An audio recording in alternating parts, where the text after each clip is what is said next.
My name is Matt Newlands. I am a former police officer, but firstly I want to introduce myself as the Lived Experience Stakeholder Engagement Manager for Military and Emergency Services Health Australia. I'm also the Program Manager there as well and facilitate some of the programs.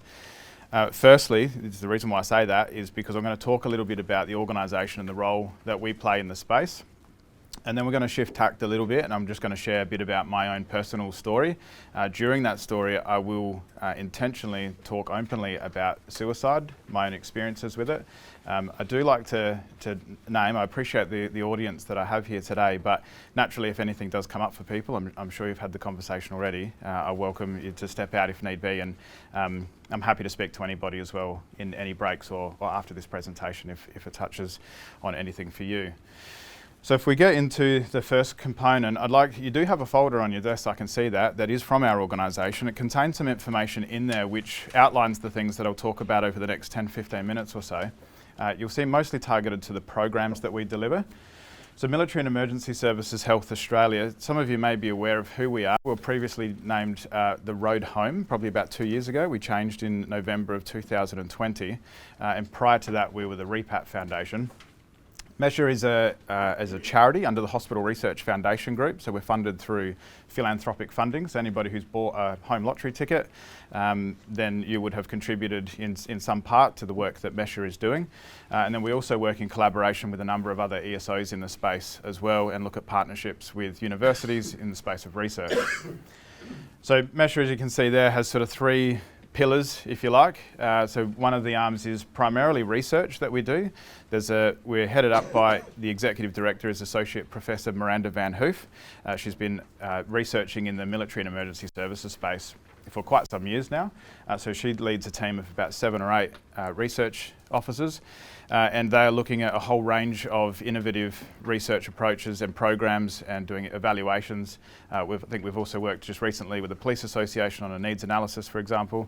We're looking at the impact of assistance dogs and the impact that they have on the mental well-being of ADF members. And we've also got one of the largest longitudinal studies into the impacts of the bushfires from the 80s. So I think Miranda said she's coming up to about 39-year longitudinal study on the impact of those. So that's kind of the research component. We do have a training component as well. So we have partnered with a number of the universities in South Australia taking placement students, and those students are then utilised in a way that not only does it serve their university requirements and the placements hours, if you like, for the courses that they're studying, anything from honours right through to PhD students. We utilise them to assist us in some of the stakeholder-led research that's required. And then where I plug into this system is with the programs. So you'll see in the book there's a couple of pamphlets about the programs that we run. Importantly, we've got 4 flagship programs, and we'll go into those in a little bit more detail in a moment. But a couple of the key components to those programs is that all of the programs are delivered by lived experience facilitators. And what I mean by lived experience is that those that have been a participant of the program first, they all have military or emergency services backgrounds, either current or former serving members, and many of them have navigated their own mental health challenges as well. The important part about the lived experience facilitators, one is that we have quite a robust support structure in place for them, but importantly also for them is to understand where they're at in their journey. Just because you've gone through some mental distress doesn't necessarily mean you're yet ready to be able to deliver programs. So we make sure that we've got a fairly robust process and structure around supporting them to deliver the programs.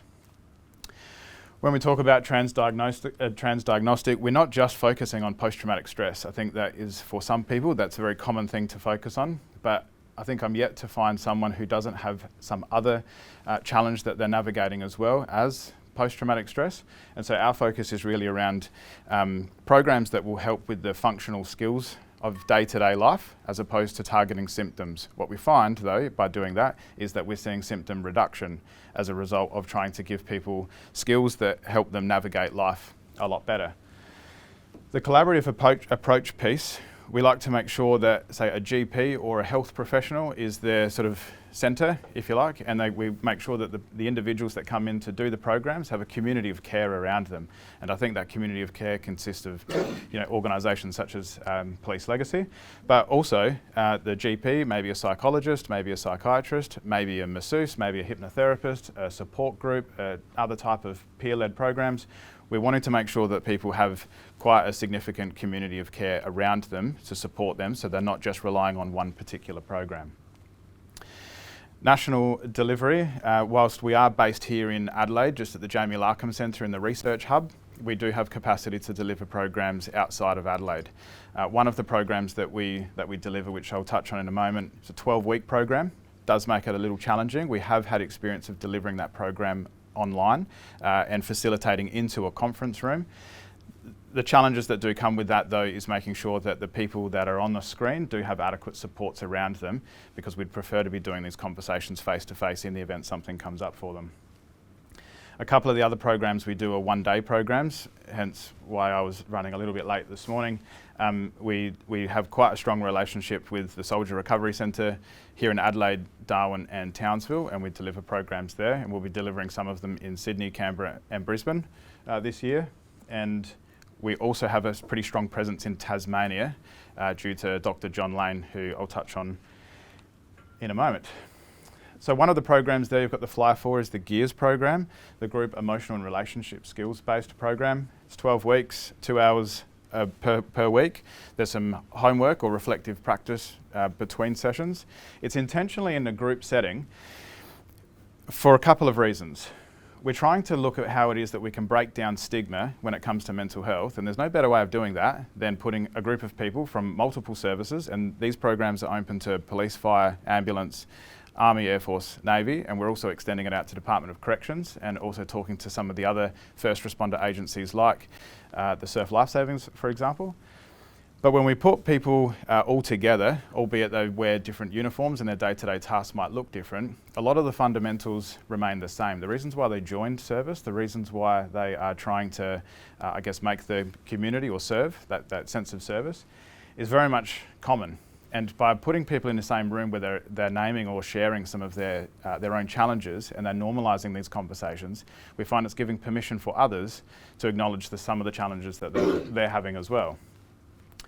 The first 6 weeks of that program is a focus on self. We're very mindful about making it a group therapy session. We also are very mindful about just sharing war stories and maybe making it all about what the organisations aren't necessarily doing for individuals in the room.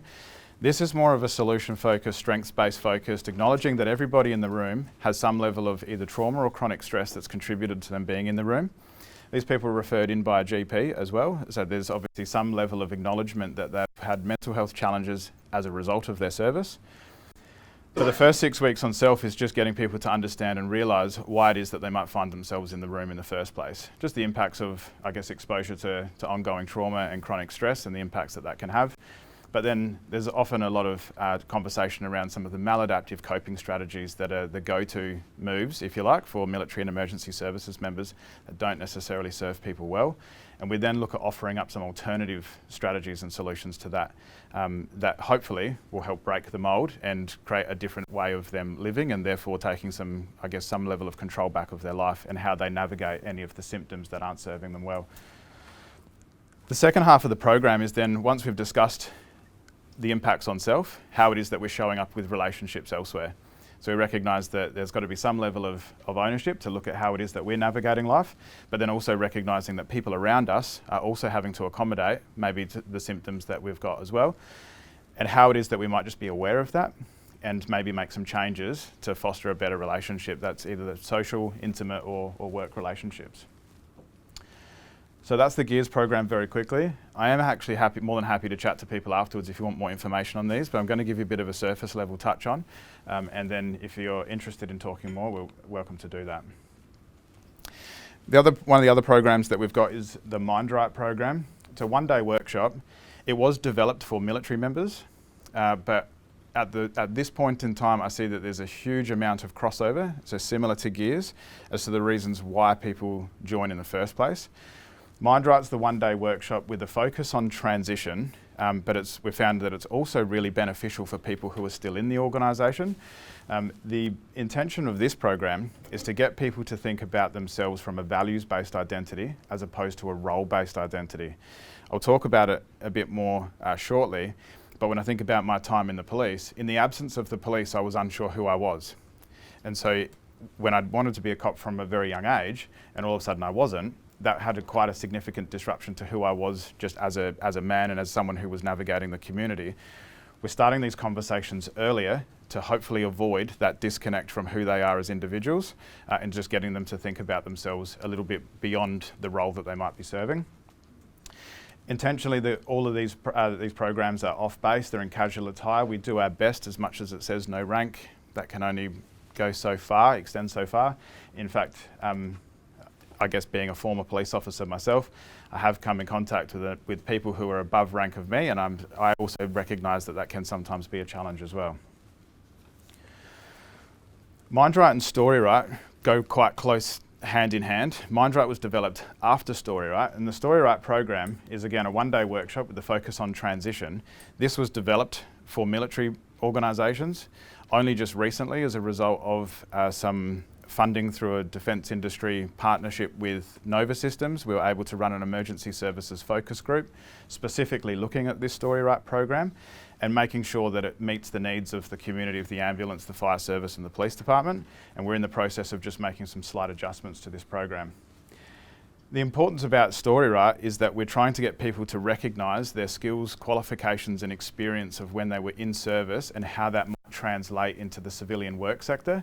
So when we think about people who say might be going through the Soldier Recovery Centre, these are people who are either being discharged through their own choosing or otherwise, and believing that because they've just been in the military, they don't really know how that's going to translate into the civilian work sector. And there's often a narrative around that they should have gone to school, they should have got qualifications, and they should have done all these other things. We actually try to connect them with the truth, and that is that they do actually have a lot of those things, and that their skills are really useful in the civilian sector, and how it is that they can best articulate their story, tell their story right, to an audience outside of emergency services or the military space.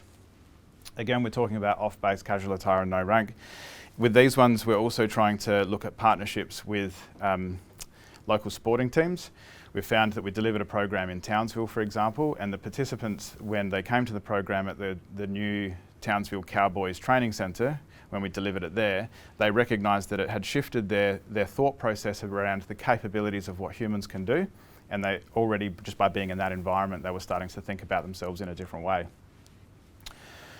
So that's the StoryRight program. Very recently, 3 of our facilitators, myself included, became mental health first aid instructors.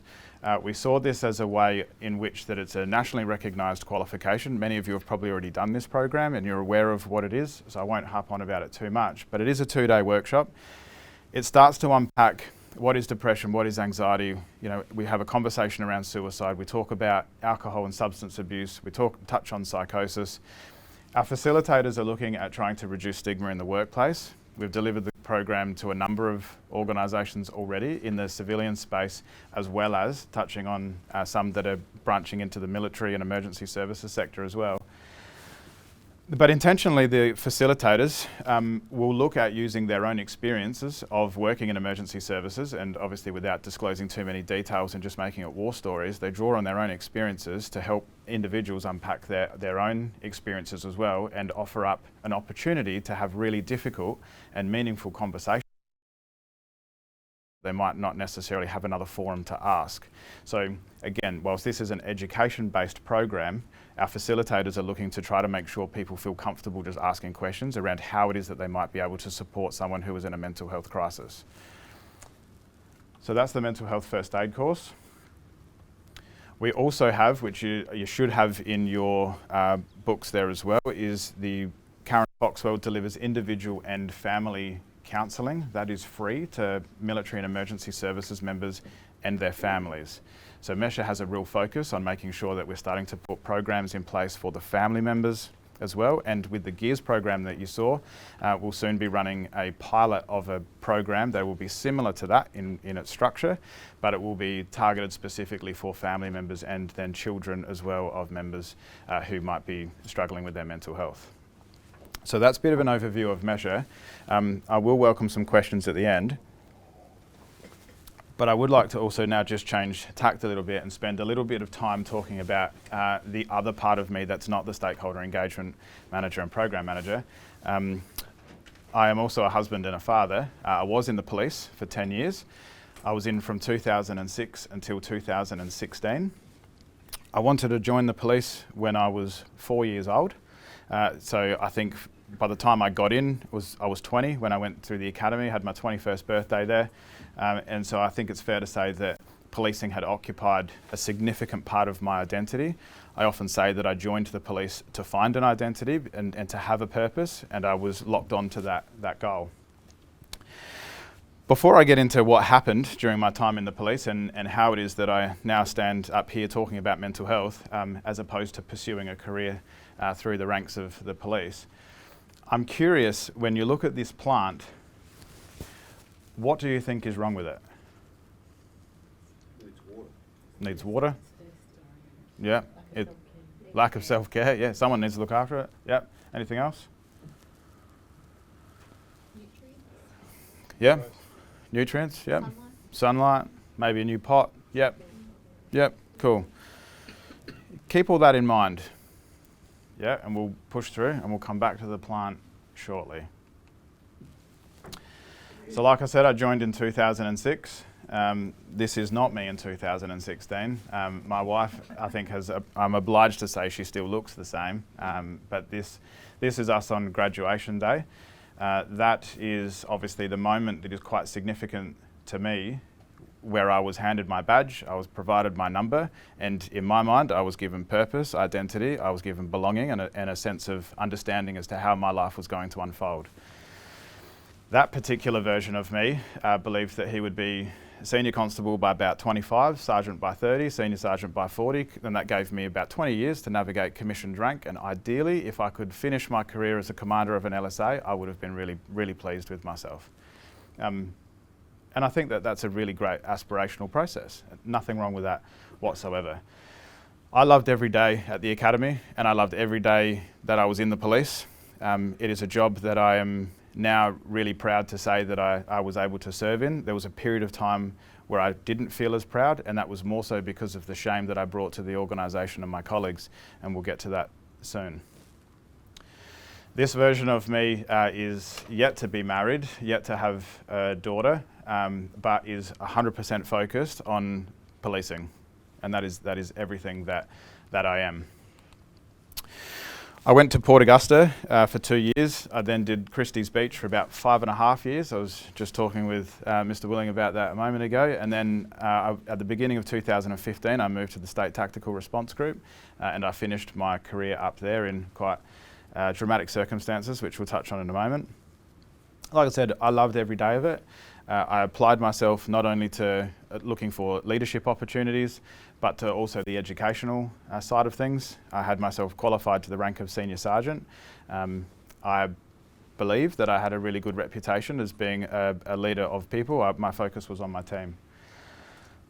When I was at Christie's Beach, I had quite a difficult time through about 2013. In 2013, I had a friend and colleague who was in the job, and I had seen him one night at the station. He was off duty, I was on duty. We exchanged a very small conversation. I knew that he had some stuff going on in his private life. However, we didn't get into that. I said I was working at the time. It was quite a pleasant conversation, and then that was it. I went back to what I was doing. At the time, I was the acting sergeant of a uniformed TAC team, and we had a number of hotels to look at for the evening. I remember receiving a phone call a few hours later from the acting sergeant, patrol sergeant, who said that there was a job at my friend's house and that it didn't look good. Naturally, we sent a number of patrols to the house. When I arrived, ambos were there, as were another police patrol in attendance, and it was quite evident that my friend had taken his life. It was a really difficult time for all of us. There was a number of other off-duty police that then started to turn up. They were starting to become aware of what was going on, and so they started to arrive. My role there, though, first and foremost, was I was the supervisor in charge of this job. So whilst I knew the person who had died and I knew the person and the people who had found him, I had a job to do. I was okay with that in the moment, and I think my struggles really came from the fact that I didn't necessarily know how and what to do with the grief that I felt and the loss that I felt in the moment and post, without putting the police and that job first. From 2013 to the beginning of 2015 was quite a rapid decline and spiral of my own mental health and well-being. I realised that I started to become numb emotionally to pretty much everything that was going on around me. I found that when I was at work, it made sense. When I put the uniform on, I kind of understood who I was and what I was here to do. But when I was outside of that uniform, I had disconnected with who I was. My friend who had died by suicide, because I held him in such a high regard, and he was one of those cops that I was fortunate to work with a number of times, that he would be the guy you'd want in the car. I started to think that this was the trajectory of how things would play out for me and for many others, and started to wonder why it is that I was doing this thing in the first place. It coincided, I guess, with probably that point in a career which, in my experience in talking with other military and emergency services members, predominantly police officers, is that once there's been about that 5 to 7 year mark in the job, starting to be challenged by some of the disconnect around the meaning and purpose that they originally signed up for. And I appreciate that's only in some circumstances, and the circles that I keep are those that are struggling and not necessarily those that are doing really well. But I started to question, was I having the impact that I had actually signed up to have? And now my friend had died, and I was hearing of other emergency services members, and particularly police, who were dying as well, and I started to think that this was going to be me. The way that I coped with that was through alcohol and just keep going back to work, which again I think is a relatively common maladaptive coping strategy in this space. And then having these feelings then that if I felt good and felt in control whilst I was at work, but then felt like I was spiraling out of control and didn't know who I was when I was at home, then maybe work was the good thing and home was the bad thing. I know that's not the case. That is obviously just the opposite swing for the hypervigilant state that I was in whilst I was at work. I also found then that the risk-taking behaviour at work was starting to increase. Because I was numbing myself, I felt numb emotionally, I was then having to seek out more intense experiences to feel something. I found myself willing for cars to run or to take off. I found myself willing for people to want to fight in hotels. Just so I could feel some sense of fear or adrenaline, but didn't necessarily recognise it at the time. At the beginning of 2015, also I think you might have caught earlier, coincided with a shift from Christie's Beach to the State Tactical Response Group. It was a position that was quite highly sought after at the time. I think there was about 15 or so people that had gone for the position. I was very fortunate to be selected for the role. I knew a number of other people that had gone for the position, and I held them in such a high regard and thought that if I had been entrusted this opportunity to work there, then I had to do it some justice and had to make sure that I bring every element of myself. Around that same time, I had recognised that things weren't going so well for me. I was starting to notice that my sleep patterns had been disrupted. I was recognising that 2 to 3 hours of sleep each night was probably not healthy for me. I was starting to recognise that I was having a fear response as I woke up through the night, but couldn't necessarily remember the things that I had been seeing. I didn't know what any of that meant at the time, but I just recognised that things weren't going well. I remember making a doctor's appointment and being referred to a psychologist. I had some questions. The psychologist told me that I was showing severe to extreme symptoms of post-traumatic stress and depression. I said, I have never been to war, so I don't think post-traumatic stress is most appropriate, and I don't feel depressed. In fact, I don't feel anything, so how could I have depression? Which again is a common thing in the circles that I've kept since then. The psychologist took quite a couple of sessions to show me that my brain wasn't doing the things that maybe a normal brain should do. Things like when I closed my eyes, my brain activity would increase rather than decrease to allow me to sleep. And they attributed that to you need to be consciously aware of your environment. And so once you can't see where you are and what you're doing, it can cause quite a significant stress response. Then I was obviously waking up, notwithstanding other images and things that were provided to me by my unhelpful brain at the time. At this point, I hadn't told SAPOL. I hadn't said anything to anybody. Nobody knew. My wife was aware, but nobody else knew, because there was no way I was going to bring any of this to the table when I had just been put into a position that was highly sought after, and I was still on, I believed, focusing on a trajectory up through the organisation, and I believed that if I was to name any of these challenges, that my career would be over. Again, a pretty common fear, which is not necessarily founded, but a very common one nonetheless. So I started going to work, keeping this secret that I wasn't well, and I kept showing up. I gave all of myself, as much as I possibly could, each shift, and then home got whatever was left, which was not much. Which then further validated this idea that home was the problem and work was the good thing. So I needed to keep going to work, and I needed to stay at work longer, and if there was opportunities for overtime, I would put my hand up, and if there was opportunities for extra shifts, I'd put my hand up, which naturally has a big impact on home life as well. And so then things start to really spiral out of control. By May 19 of 2015, I had been diagnosed now for a couple of months, still hadn't said anything. I started to find myself watching the home environment, believing that I wasn't required there. Hadn't necessarily thought that suicide was my option, but knew that my wife and my daughter were quite okay without me. They had learnt to live without me around. Further challenges at home then resulted in me leaving on the 19th of May after a really difficult conversation with my wife, and that was the first day that I decided that I was going to die.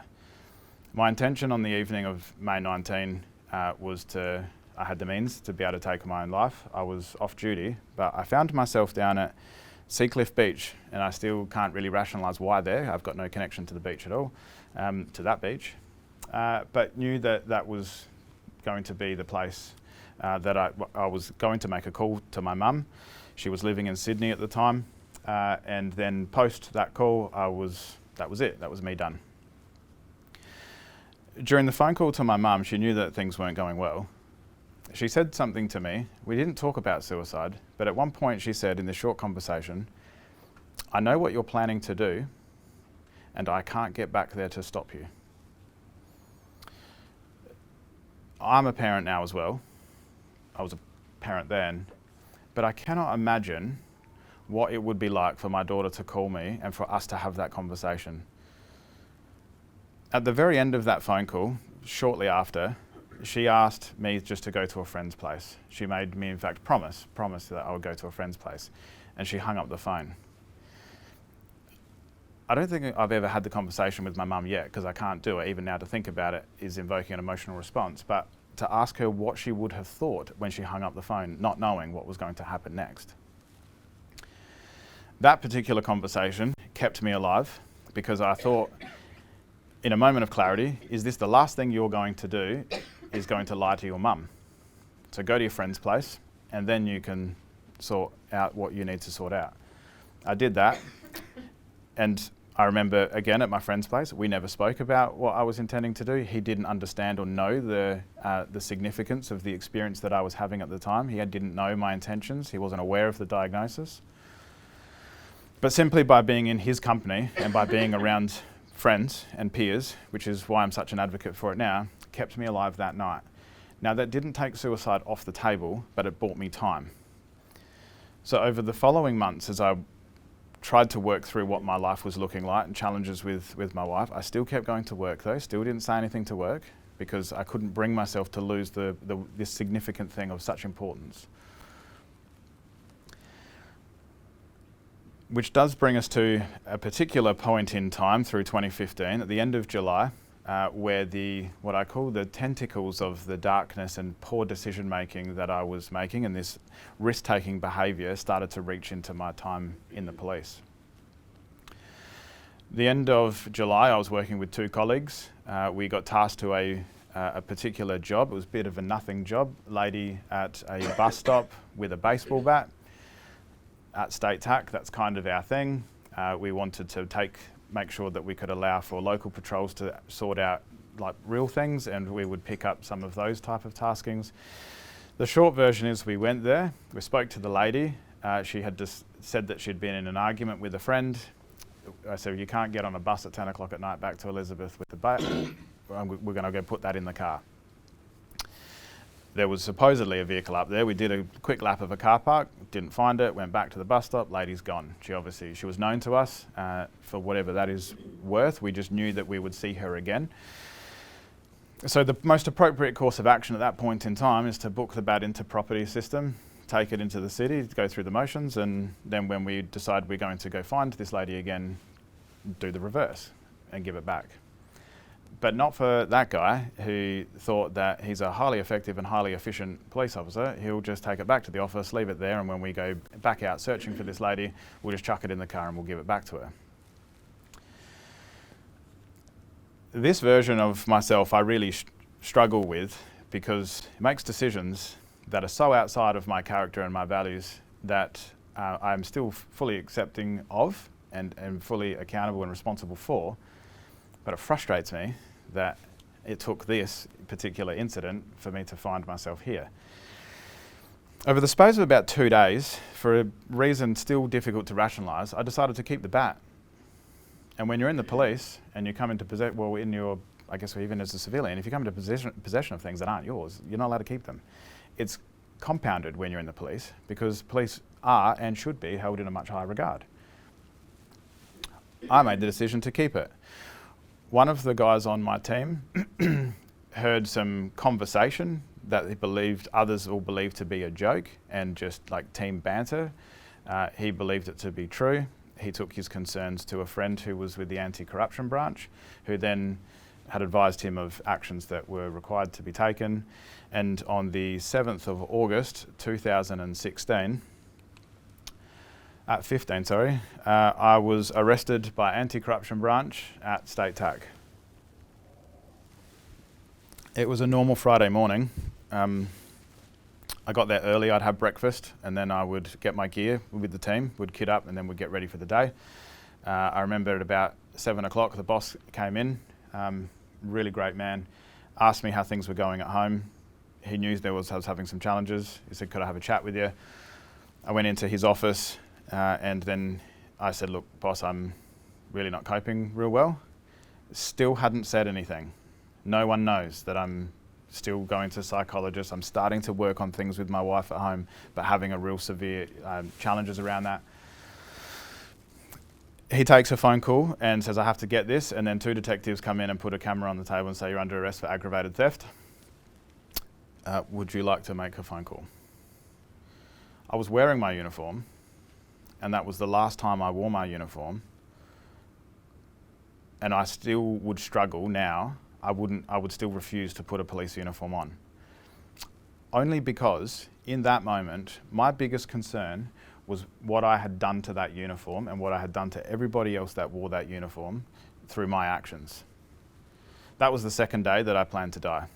I knew that I didn't know necessarily how, because the normal means was going to be taken from me, but I knew that I would be dead by that night.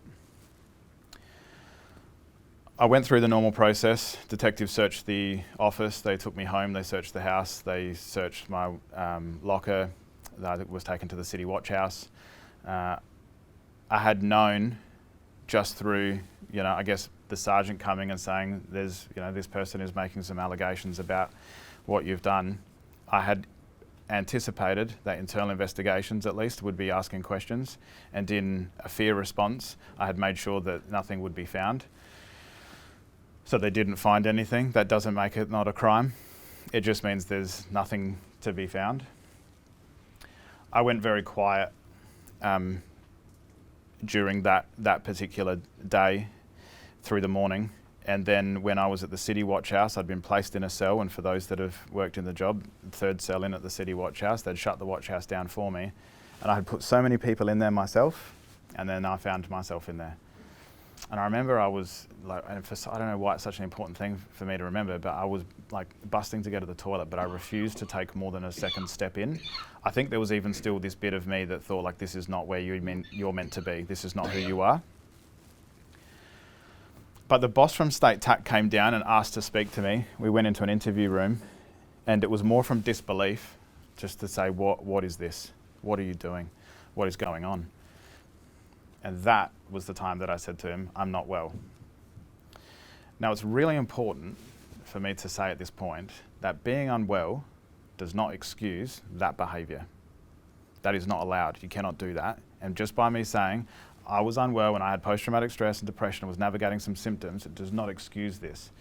For me, though, what it does do is it allows me an opportunity to understand how it is that maybe I could do something so dumb. I was not thinking in a clear way, but I must still be accountable for these actions.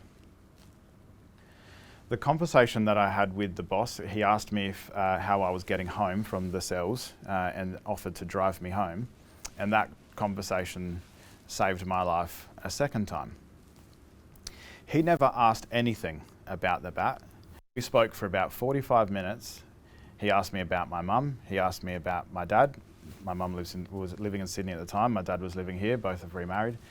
He asked me about my wife. He asked me about my daughter. And I think from a few people here would probably understand what he's trying to do. Now, whilst there was no necessary direct questioning around my intentions to die, that was clearly a fear of his. The senior sergeant at State TAC, he had driven my car home for me, and I remember the two of them standing at the bottom of my driveway asking if anyone was home. There was not. My wife was at work and my daughter was at kindy. And they were kind of looking at each other, and I said, I know what you think I'm going to do, but I don't think I'm going to do it today. And so they gave me that opportunity to not do it. I think again, in that space, I saw a replication of the similar experience before, where it bought me time. It wasn't to say suicide was off the option and like I'm healed and I don't want to think about dying anymore, but he bought me time. The following few months were extremely difficult. This is obviously me leaving the Adelaide Magistrates Court in October. Ken McGregor did this story. The one frustrating thing about this story, though, is that he spelt my surname wrong. There should be an S on the end. But the only reason why I say that now is because I use this as an opportunity for everybody to look at me and talk about mental health. And when I say that I am a convicted ex-cop, which is the result, that invokes people to go, that must be a really interesting, cool story. It's not really, but I've got your attention. We can now start talking about the impacts of mental health. I was diverted to the mental health court beginning of 2016, and that shift from 15 to 16 was quite important for me. I realised that I wasn't going to kill myself, and I couldn't live like this. I had to do something different and better to get myself well. I knew that my brain had previously been quite healthy, and I knew that it, through experience and chronic exposure to stress and trauma, had contributed significantly to the state that my brain was now in. I believed I could reprogram it to go back to being healthy. So I immersed myself in videos and books and pretty much anything that was going to help challenge the version of myself that I currently was, and hopefully give me hope so that I could become a different version of myself. 2016, the beginning of January, this was the only time that I had then started to talk about this. I told my mum and my dad that it was true, that I had taken the bat. They were in disbelief. They said, there's clearly got to be something wrong here. You're getting stitched up. I kept my mouth shut. I was too scared to talk about it. I thought by saying the words out loud, I was giving permission for the universe to punish me, and I wasn't yet ready to be punished. I started telling friends it's true. I pled guilty. By May of 2016, after a slight diversion to the mental health court, they said that they couldn't necessarily prove a nexus between my mental well-being at the time back in August of the year before, so that they put it back into just general listing. By this stage, The Police Association had decided in December of 2015 they weren't going to support me. I don't hold any judgments against them for that decision. Obviously it was a wise one. SAPOL had suspended me during this period, and by the 10th of May in 2016 I was then sacked that day. I had the two bosses, the past boss of State TAC, or the boss that I had at the time, and the new boss came and spoke for me, which I was quite honoured by. One of them I didn't really know, but he just knew my reputation in the job. Unfortunately, the police couldn't look past this particular act, despite the career, and that's a decision that I think they made with best intentions. I don't believe any of this was personal. They decided to sack me. 1 week later, I went and appeared for sentencing, and it was adjourned for 2 days and landed on the 19th of May 2016. Now, for those that were paying real close attention, we're exactly 12 months. I was 100% certain that I wouldn't get a conviction. That's all I needed. I knew that I was out of the job, and I thought, how much more punishment can one get?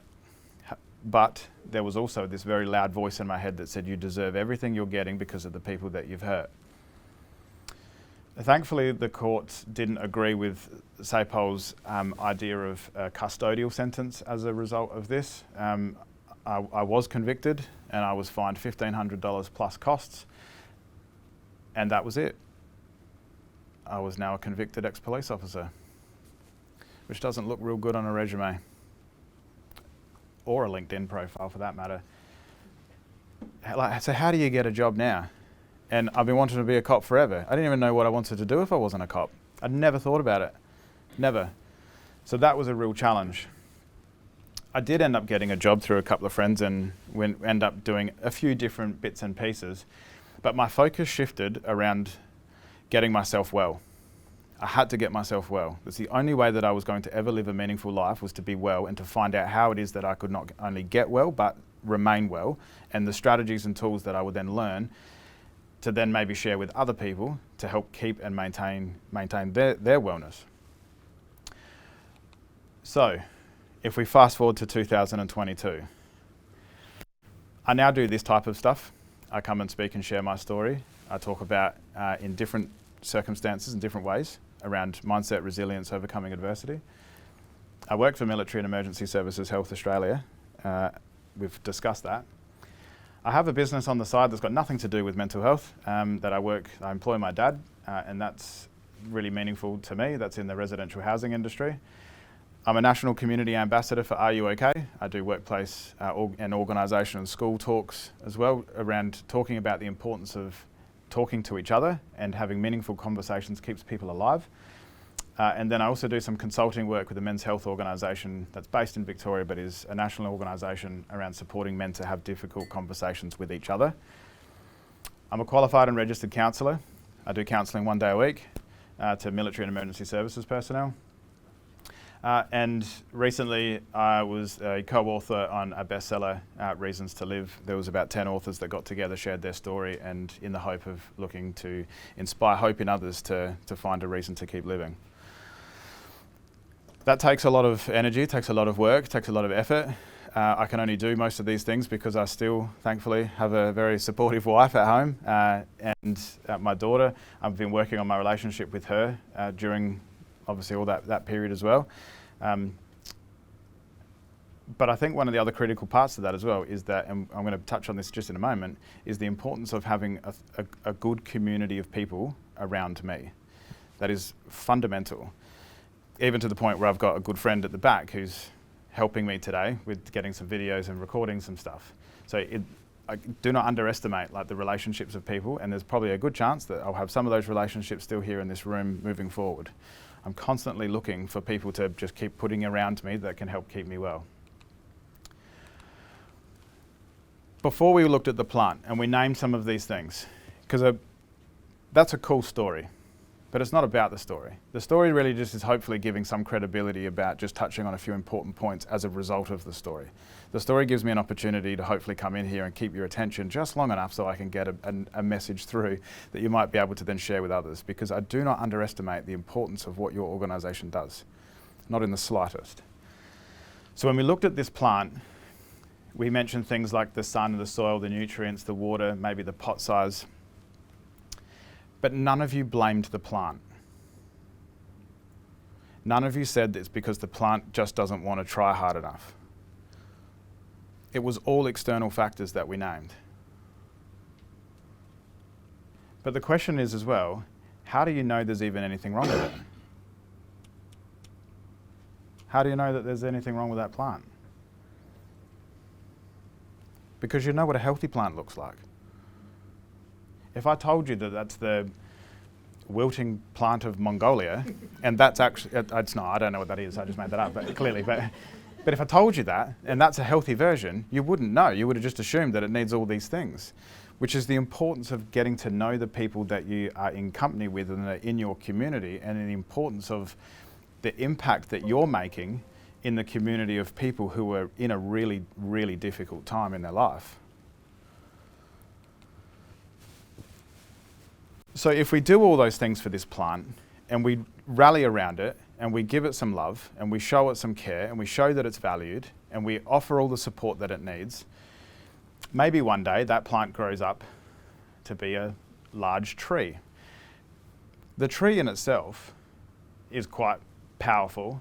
However, and serves a purpose. Maybe, people might want to sit underneath it for shade and kids make swings, that sort of thing.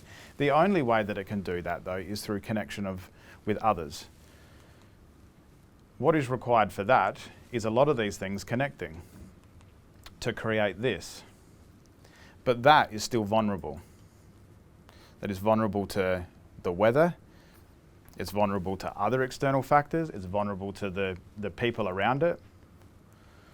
So it's important then that if we're not just thinking about becoming or fostering a standalone tree, that we must start thinking about a thriving ecosystem around individuals who are struggling. And I think this is where the role that you play becoming significantly important. Resilience is a word that is often overused. Would you agree? And probably a few people when you saw it just went, great, another resilience talk. This isn't necessarily that. Resilience for me is simply the capacity to recover quickly from difficulty. It sounds simple, but what my capacity is would be completely different to yours. What my idea of recovery is different to yours. My idea of quickly might be different. Some of you might have thought it took him from 2016 to 2022 to get that far. That took a while. Others might be thinking, he did that pretty quick. Because if I was still here in 2035, is that resilient? Of course it is. The only way that I can do that, though, is through my community. This comment down the bottom here around distress tolerance is that I know that the people that you're supporting in the community are experiencing extremely high levels of distress for extended periods of time. Now, human beings are quite capable of doing that. We see that. We've got evidence of it. You've probably got people that are jumping to mind right now that are capable of tolerating extremely high levels of distress, providing they know why and providing they're supported in that process. That version of me back in 2013 to 2015 was starting to struggle with context as to the distress and the reasons how and why it is that I was able to tolerate it, which put me in an extremely vulnerable position. We saw how that turned out. We cannot underestimate the importance of the service that it is that you're doing, and I don't for a moment think any of you are, but please don't lose sight of the impact that you're having. I'm fortunate to work with some of the families that you two are working with. Very fortunate. And I'm so fortunate that you are there. Because you are helping this community tolerate significantly high levels of distress, and you're keeping people alive. So, moving forward from here, please, I'm not going to ask you to do anything different. Just keep doing what you're doing. My family was that close. Now I'm fortunate to be invited here to help hopefully offer the other side of what you might be seeing on a regular basis. Yeah? So I don't have any profound thing that's going to make you go like storm out of here and try to change the way you're doing things. Please just keep doing what you're doing. It's just such a valuable service to our community. It's a valuable service to my community and my friends. I believe that might be my time. I thank you all very much for your attentiveness. I hope there was some value in that story. If you'd like to speak with me after, you're most welcome to. But otherwise, I'll put this down and I'll be quiet. Thank you very much.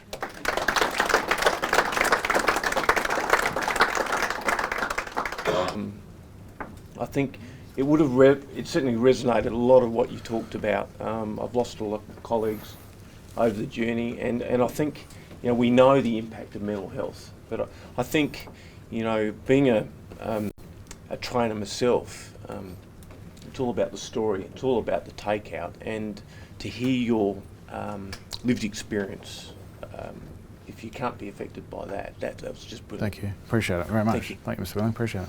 Thanks. Cheers. Go on. Thanks, Matt. Question. So, has anyone got any questions for Matt to kick off? Yep. Sure, Matt. Matt, first off, pretty powerful presentation. Thank you. There's nothing an individual talk to you about. I think you said there was a couple of times there that was going to be the day. Yeah. So, I'm keen to have an understanding. Your experience is very lived experience. Mm-hmm. Has that had any influence on SA Police in its way that it now deals and manages with members? Has it learned as an organisation about how you got to that stage? Mm-hmm. I think all of the organisations are still learning. It's come a long way, and I know that there's people that are in South Australia Police that can talk a little bit more to what's going on inside the organisation now, but I am aware, through the relationships that I've got in my role with Mesha as well, that the police have now developed their own peer support program as well, and I guess we're still waiting to see how effective that will be. It has to be a good thing. I haven't necessarily been invited to sit down with executive management at police and talk about my experience, but then I also recognise that because of the circumstances of the separation from them, why would they? You know, it's probably a pretty dangerous conversation to have as well. Like if you were to be asking, I have actually been invited back a number of times to SAPOL members and to small groups and share my story. And I always make it very clear, this is not a SAPOL or emergency service organisation bashing exercise at all. We've got a lot to learn, we really do. We also need to recognise that this job is required. There is no two ways about it. We do need to put people into the space of ongoing trauma and chronic stress. So how is it that we can best support and manage people who are in those environments? So I guess in answer to that, I'll answer it politically to say organisations are moving to make changes, but it's not something that can just be turned on. And I'm sure everyone appreciates there's resource allocation, and there's, you know, who are the right people and what infrastructure is going to be put in place to support these things. Yeah, there's a few things that could still be done, but my role at Mesha, the work that I do, you know, I guess on my own, we're having conversations and hopefully starting to get those wheels turning and steer the ship in the right direction. Yeah. Sorry. We're doing a change. Matt, in my day-to-day job, I'm a senior sergeant in charge of a lot of detectives, and only a few weeks ago I had to take a firearm from a young girl up in the change room and brought her down to my office, and I said to her, you know, have you thought about killing yourself? And she said yes, and I said, do you have a plan? And she said yes, and I said, is that the plan now? And she said yes. And as a manager, that was like terrifying, confronting all at the same time, and you know, and then, but I noticed, did anyone ever ask you straight out, were you going to, you mentioned that they were dancing around it. It worries me, did I do the wrong thing? Should I have been more gentle in my approach? Like, I spent the next week terrified every night. Yeah, of course. I would get a phone call, but I don't know. The short answer to that is no, you did not do the wrong thing. You did actually the thing that is recommended and should be done, is just direct line of questioning. No, is the answer to the other part. No one ever asked if I was planning on killing myself.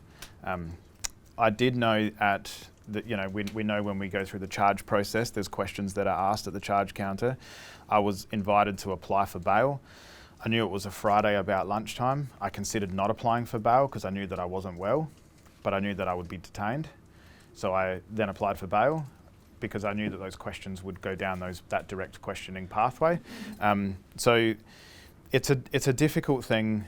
It's a difficult thing to say. Like, I mean, you rattled off those 3 questions like within about 3 seconds, so it sounds easy, but it is such a big question to ask because of what if they say yes?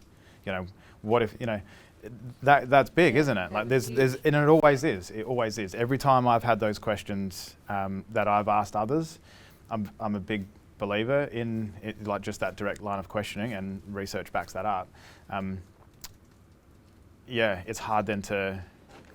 I would just strongly urge you to continue doing that and keep having those direct question conversations. Now I feel like I'm stalking her. Yeah. Get to that. Yeah. Well, I've actually named that with people too, where I've asked them if that was their plan or that was their intention, and they said, I will not make any apologies for asking you again and again and again and constantly checking in, which obviously, you know, goes back to like my role with Are You OK? Like, Are You OK has done a fantastic job around the branding of the asking the question, but there's also 3 extra steps after that, which many would know: listening, encouraging action, and checking in. Those 3 bits afterwards are so critical because the question is huge. And then what? Yeah. So it's easy for me to say, oh, don't feel bad about like feeling like you're stalking her, because that's not going to take away those feelings for you. Keep doing it. Just keep doing it. Yeah, and thank you for doing it, because you're keeping someone alive. Yeah, and we know that the impact, and research shows this, that the impact of suicide, they say, is about 130 to 150 people. I believe in the military and emergency services community, it's far, far larger the impact. Because when we hear news of, say, the detective sergeant in New South Wales who took his life only the other day, that impacts me. So surely I'm not making up the 130, you know? So there would be thousands of people that would be impacted by that death, as would be the case if this young lady was to take her life too. Thousands of people would be impacted. Yeah. Thank you very much for sharing the story, firstly. You're welcome. I'm interested in how you identified that your whole identity was from a young age, and you had an aspiring plan, and your whole identity is wedded to your emergency services life. And I just want to ask you and see, do you think when you were going through the academy, or at any point, if there was an injection and an intervention with, say, a lifestyle coach or someone that spoke to you about, don't forget who you are outside of work, because you actually made that point that you'd never thought about that.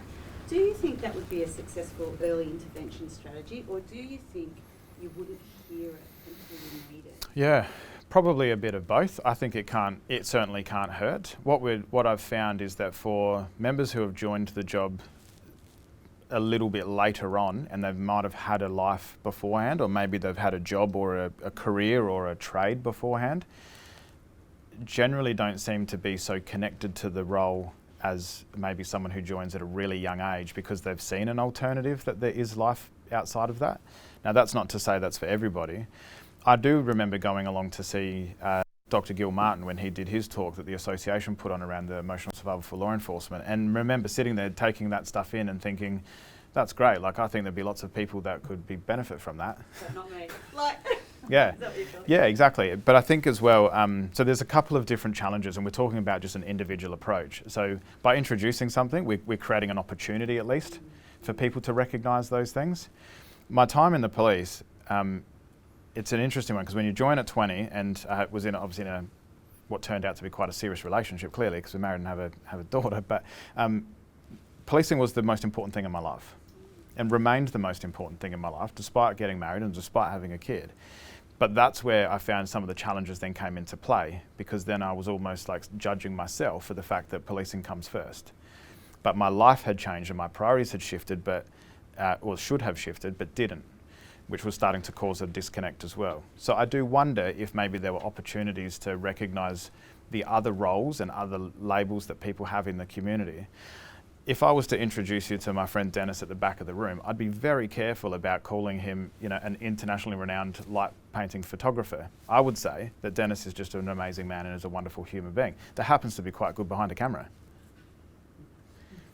Because it's really important now for me to acknowledge that, especially with the military and emergency services space, if I go to a barbecue, this is Matt, he's a cop.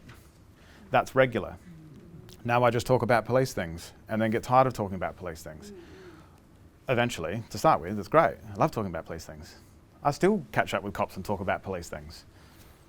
In fact, there's a person in the room that I have a very fond story of who played a significant part, but might not even remember that was the case. And it was quite a fun story. Yeah, so I don't think it could hurt, I guess, is the answer. Because surely the more information we give to people around how it is that they form their identity, that has to be a good thing, right? Thank you. Yeah.